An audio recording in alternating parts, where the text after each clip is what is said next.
Snortius returned to Snotantinople with good rocks for the great temple that was being constructed. He carried the bones of the strange tall thing he found, and the box that spoke with the voices of the Get gods. The temple was beginning to take shape. Great holes were dug for the huge poles to be sunk into the ground. The less good rocks that had been gathered from the river were packed in around the massive logs, and then covered in dirt and packed down again, until the things couldn't be budged, even with 5 snotlings pushing as hard as they could against them. These beams provided the basic shape and structure for the temple. The nice rocks were, of course, used for the statues of Gork and Mork. Well, to the untrained eye, they looked like 2 identical piles of rocks. But any of the snotlings could easily tell the brutal cunning of Gork in the first statue, and the cunning brutality of Mork in the other first statue. Beams and rafters were added, and a thatched roof was placed on top. Snortius himself placed the god box at the feet of Gork and Mork, and built a throne out of the bones of the Git creature they found outside the cave. Before the statues and the throne, Snortius cleared a space, an arena where the Snots could fight to please their gods, grow stronger, and become meaner and greener. It took most of the day, and all of the Snots were diverted from their regular duties in order to get the temple built. With Pegleg directing its design, the temple was completed just as the sun was beginning to hang low in the sky. And so, Snortius the First sat atop his throne of bone, in the presence of the gods, with his squig Pogchomp at his side. Snortius called for blood sport to please Gork and Mork, and properly dedicate the temple. And so he called forth the rugged and sneaky Snotbow as his champion, and dared the other Snots to face him. After a moment, Redshirt stepped forward to face him. Snortius declared that this should be a proper fight, and no armor should be used, and both combatants were armed with bug mandibles. And so the 2 enemies stood on either side of the fighting pit. Snortius raised his glaive high into the air and brought it down dramatically. Snotbow and Redshirt stared at him. "That means you start the fight, you gits!" And so the scrap began. Redshirt lunged with his weapon first, and Snotbow was ready for him. The agile Snotling deftly stepped aside and prepared his own counterattack. He swiped at Redshirt, and the other Snotling managed to change directions quickly and hop backwards. With Snotbow slightly overextended, Redshirt decided to go for the throat, moving in close to slash Snotbow across his neck. But instead of trying to back off, Snotbow allowed his momentum to continue forward as he dropped down on all fours, ducking beneath the blade. With his hands on the ground, Snotbow grabbed a fistful of dirt and hurled it into Redshirt's eyes as he popped back up to his feet. Redshirt shrieked violently and began to flail wildly, blindly swiping at the air. Snotbow hadn't expected him to lash out so violently, and thought he'd be able to follow up with a nice clean stab to end the fight. But the luck of Mork seemed to be with Redshirt as he slashed across Snotbow's chest, opening up a long, shallow wound that promptly began to seep blood. Snortius held his glade by his side and scratched his chin with the other hand. He wanted Snotbow to take down this former traitor and further solidify the superiority of his boys, shattering any further attempts at rebellion within the Snot ranks. But he wasn't about to interfere. It would be gittish for him to save Snotbow. He was on his own. Redshirt was still stabbing and slashing blindly, and Snotbow remembered the ancient proverb of Gork and Mork. Or at least ancient by the standards of a creature that has been living for only 3 days. Sweet sweep the leg. Ducking beneath the flurry of swipes, Snotbow neatly kicked the legs out from Redshirt, causing him to land hard, flat on his back. The crowd of Snots roared with approval, and a grin spread across Snotius's face. Snotbow looked triumphant as he held his arm high into the air and smacked his elbow with his hand, before charging the blind Redshirt, who was struggling to get to his feet. With a great leap, the Snotbow elbow found its mark directly in the center of Redshirt's face, and with a great bloody crack and spatter of blood, Snotbow broke Redshirt's nose and knocked him out cold. The crowd roared again. Shrill voices shrieked out for Snotbow to kill Redshirt. Others, mostly Skullbash's boys, cheered for mercy, saying that Redshirt had given a proper fight. Snotius sat in judgment over Redshirt's fate. He was Snotius the First, the Great, the killer of birds, bugs, and gits. But now he decided it was time for him to be Snotius the Merciful. Besides, it wouldn't be proper for Redshirt to die without even being able to wear his proper red shirt. Snotius raised a thumb. Snotbow looked confused for a moment before also giving a hesitant thumbs up. "It means he lives, you stupid gits!" The crowd erupted in cheers, and Snotbow was swarmed with congratulating Snots. Redshirt, however, was scraped off the arena floor and sent to get his nose bent back into shape and fungus salves to be applied to his wounds. As the celebration continued, Snotius considered who the next combatant should be.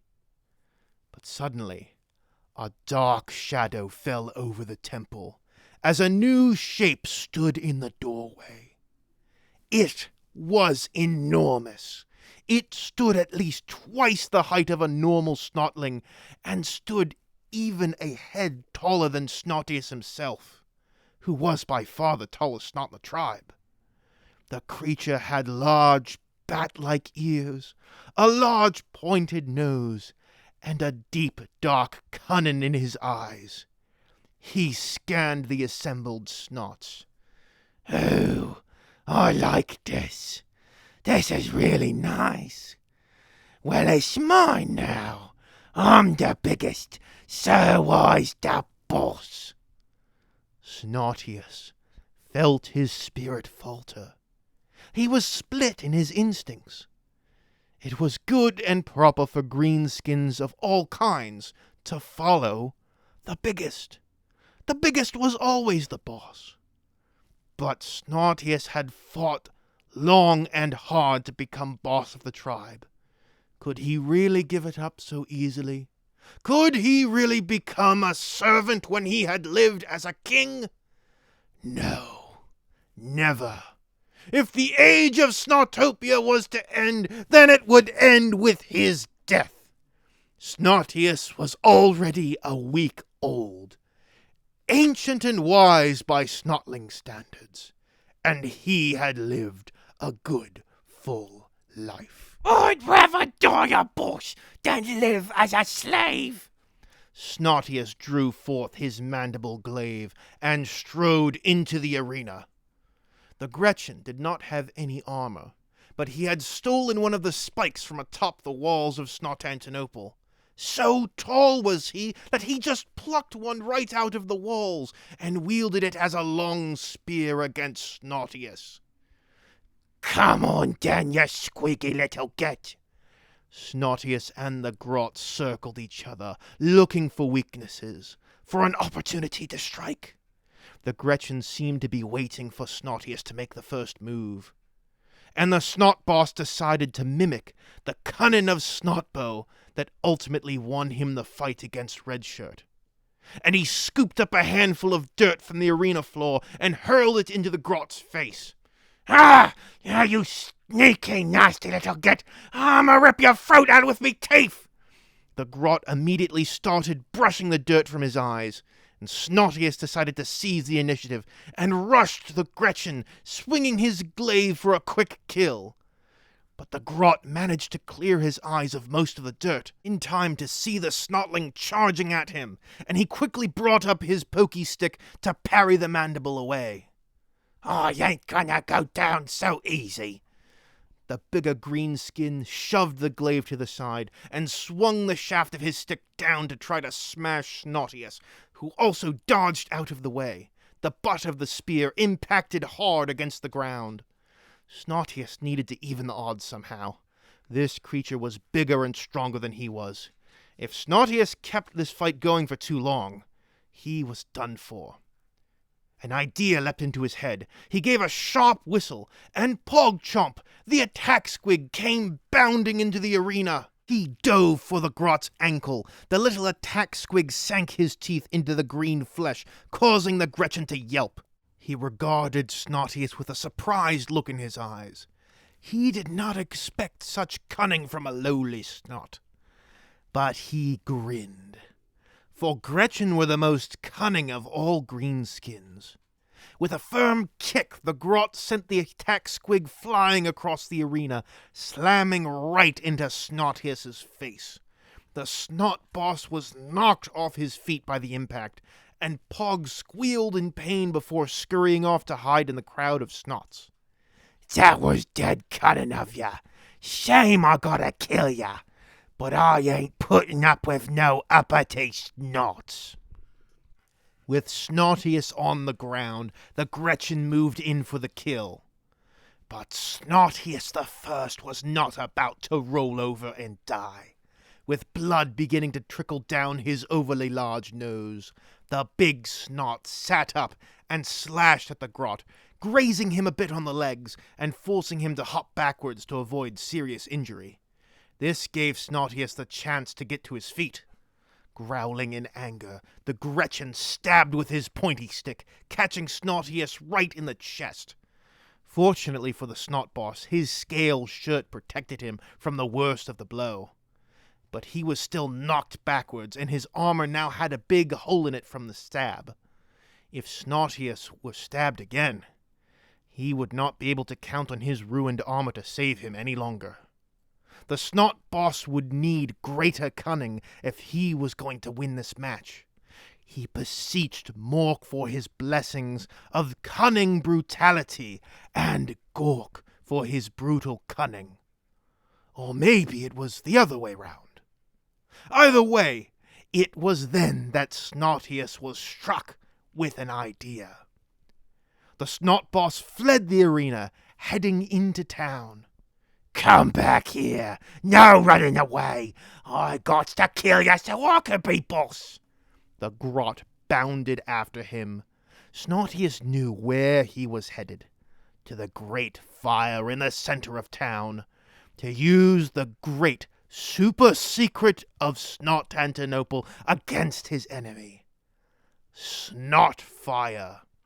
Snortius shoved his glaive into the pile of squig dung near the fire and scooped up some poop.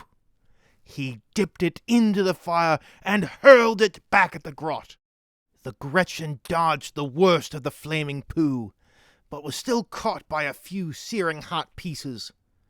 Snortius appeared to be whittling his enemy down, but he would need a big hit to truly down his foe.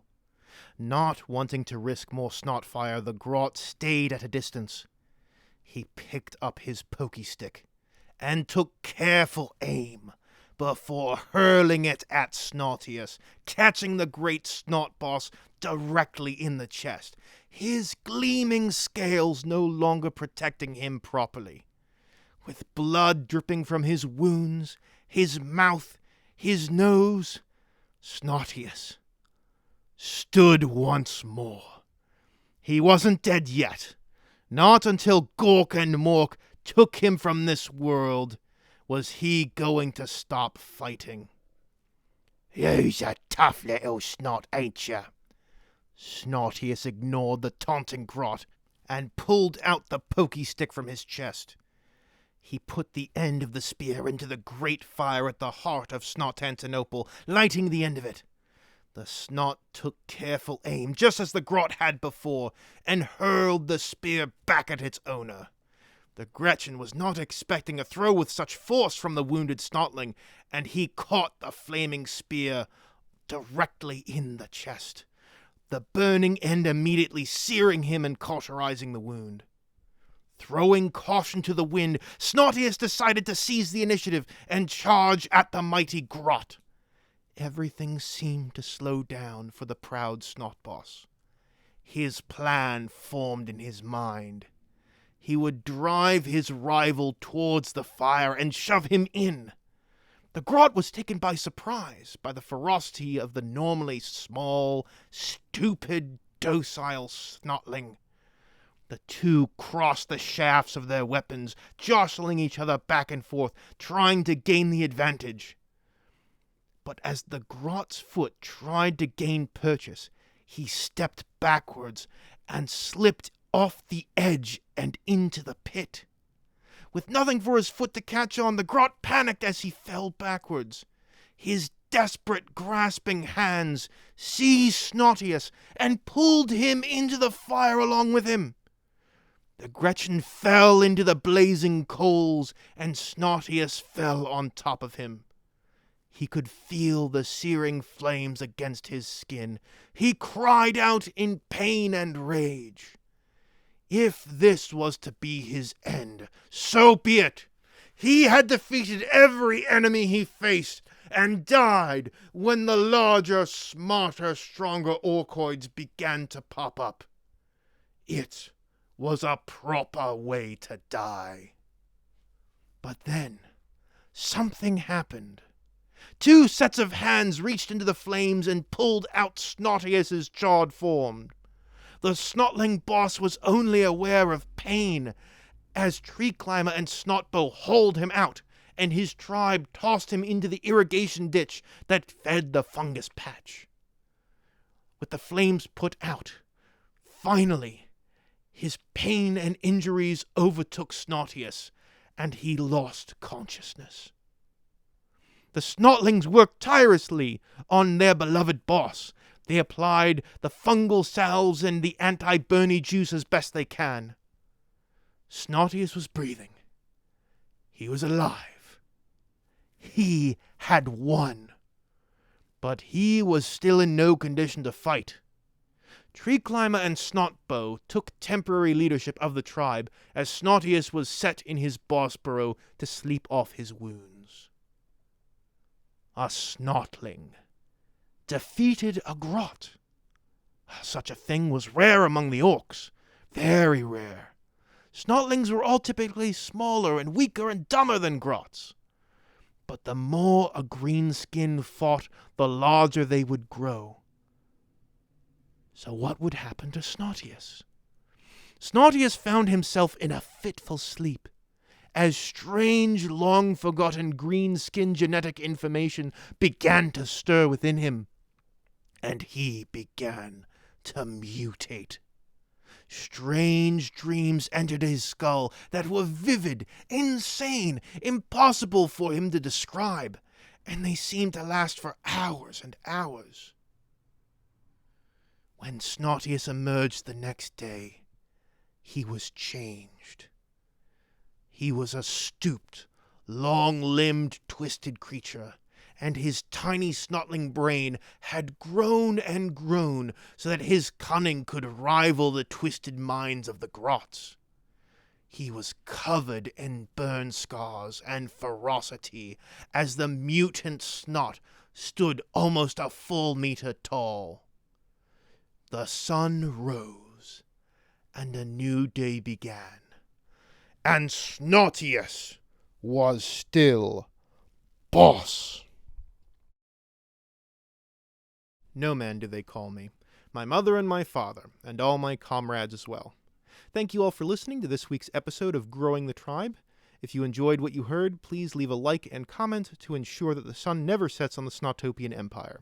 If you haven't yet subscribed, please do so that you can hear more stories featuring only the highest quality poop jokes. If you would like to support me, you can join my Patreon, or you can also donate via PayPal if you prefer. Both of those links are below. And if you have no idea what's going on, you can click on the Growing the Tribe playlist, which should be appearing on screen right now, and listen from the beginning. Thank you all very much for listening once again. No Man out.